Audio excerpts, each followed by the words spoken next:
Alright, let's do In the Pines. Let's move on to the key of E. And here we go.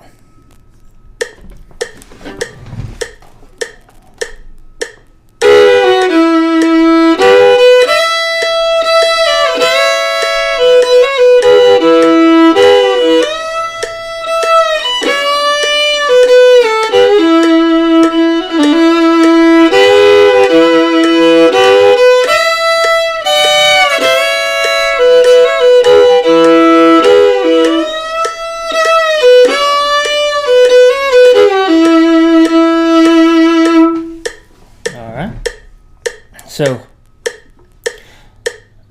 metronome just kind of we'll set it 100 there. And here we go. So this is a very bluesy tune out of the key of E. And so we start out with a In the Pines. So it's a G sharp with a little slide down. And I'm playing it against the B. It can be just alone though. Okay, but I'm doing G sharp against the B, F sharp against the B, E against the B. Okay? And so you jump up, you just run up the arpeggio basically to the next octave, E. So we're going to go G sharp, little upward slide, B, E with the double,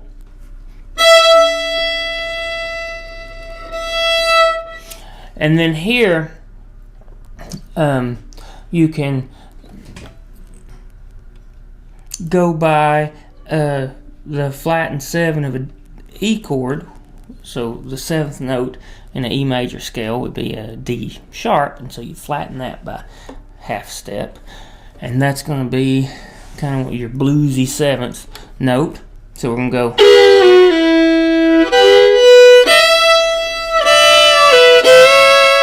so that's a slide down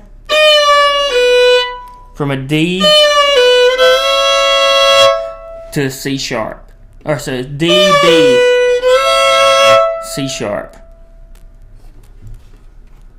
and then B, C sharp, B, G sharp, slide down to an A. So that all together would be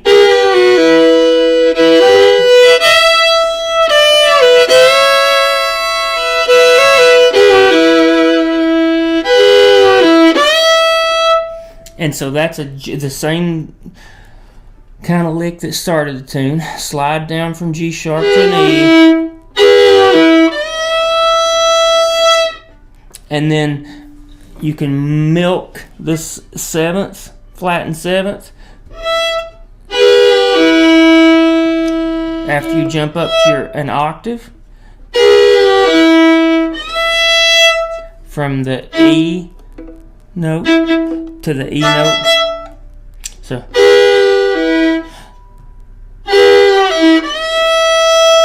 and then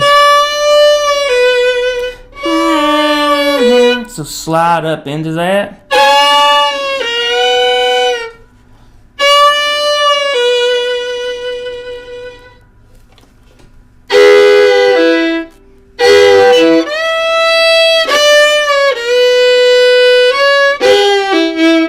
So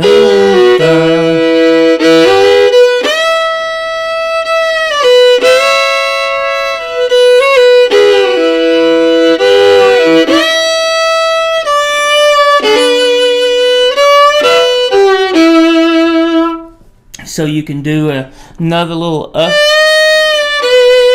upward slide there from the D up to that D sharp. So it'd be like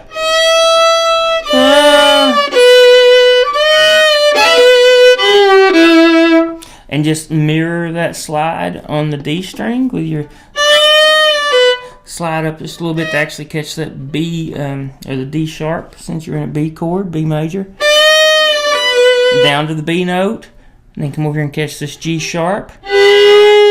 Slide up into it. And down to the E. You can do that. Or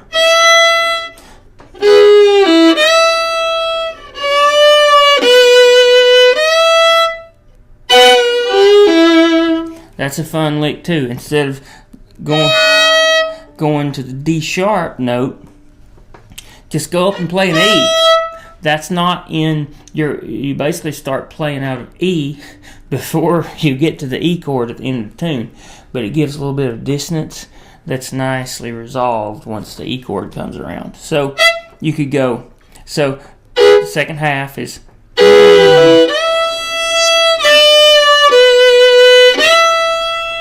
E, slide that B back,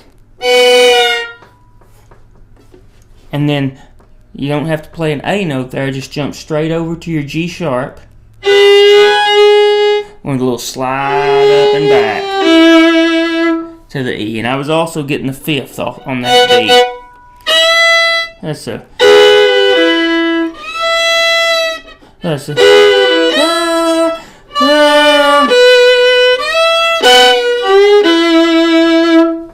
like that. Now this, and then you just repeat. You can just repeat that line exactly if you want. But this is a great chance to experiment with using the bluesy notes out of the key of E. And so let's do one more break and we'll just talk through one with some variations here, okay? Let's see. So we'll just start the same. Well, you can also do that. So there's something as simple as starting on an E and to give just a little, just dun, dun, just before the downbeat, so kind of an offbeat lick on the E. Dun, dun, dun. Okay.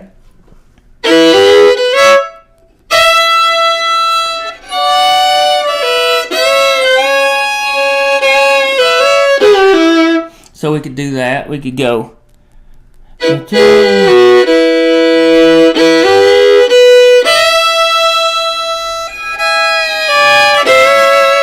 So that's something you could do, a little walk down lick. So it's a G sharp or a G sharp against an E.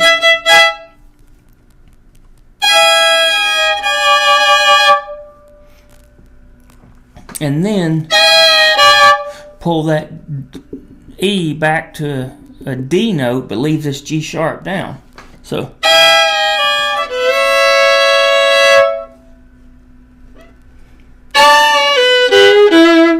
and then it also, you can also go back and throw in this D note when the melody might not play it. It might be playing like a C sharp or a B, but just this little accent note. And this is what I mean. So like this. Slide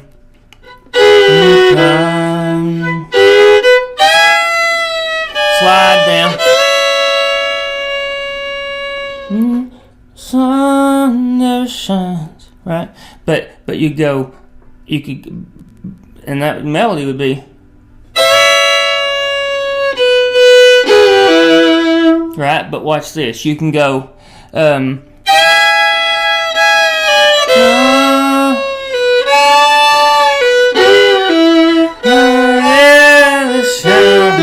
just wail, and it adds a little gritty wail in there that is nice and bluesy. And you can even double up with a D against an A. And here's a B against an F sharp. So we're really only out of an E major chord. We're only really playing one note there in that little sequence, and that's the B note. That is at least, part of the E major arpeggio. But we're going.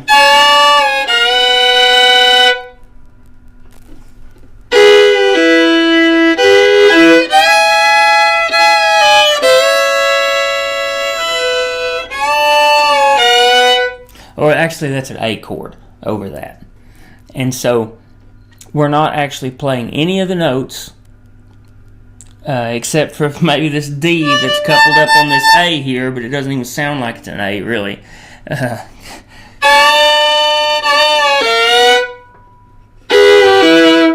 And so that's a D on an A, so you got an A note there, but then this note is a B against an F sharp, and then you go back into the E chord, but so that's a little trick in that you, at the end of a particular chord, like the last two notes or so in some of these bluesy tunes, you forget about what chord you're in a way, and just play out of the next chord coming up. So it would be like a D,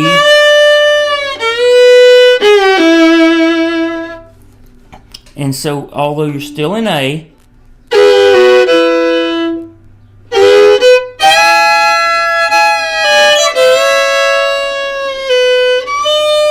still in A, and now here you go back to E. But what was that lick? It was a B and a D. That's not an A. That's not an A major.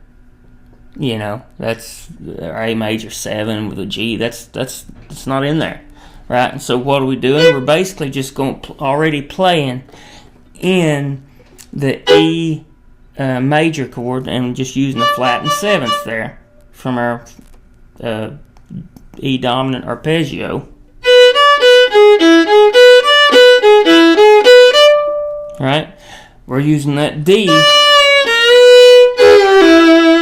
and just not caring that that's in the A, but we are using our ears to say that although it's not there, our ears have to teach our brain to get away from just playing exactly what notes are in a particular chord, because that's not how it's done. That's just not how the blues works.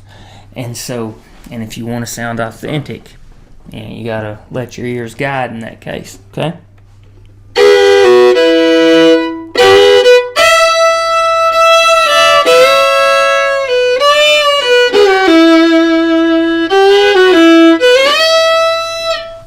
That's another thing you can do.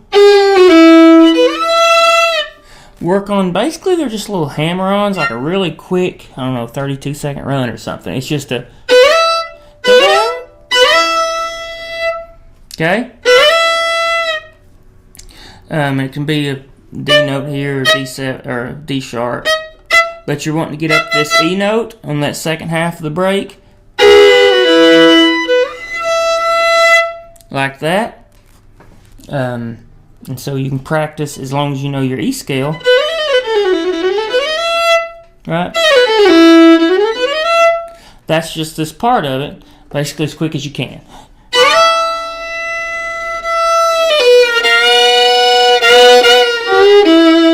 And that little is a super important lick in bluegrass. And whenever you're playing bluesy tunes like this, that thing where you catch the 5th.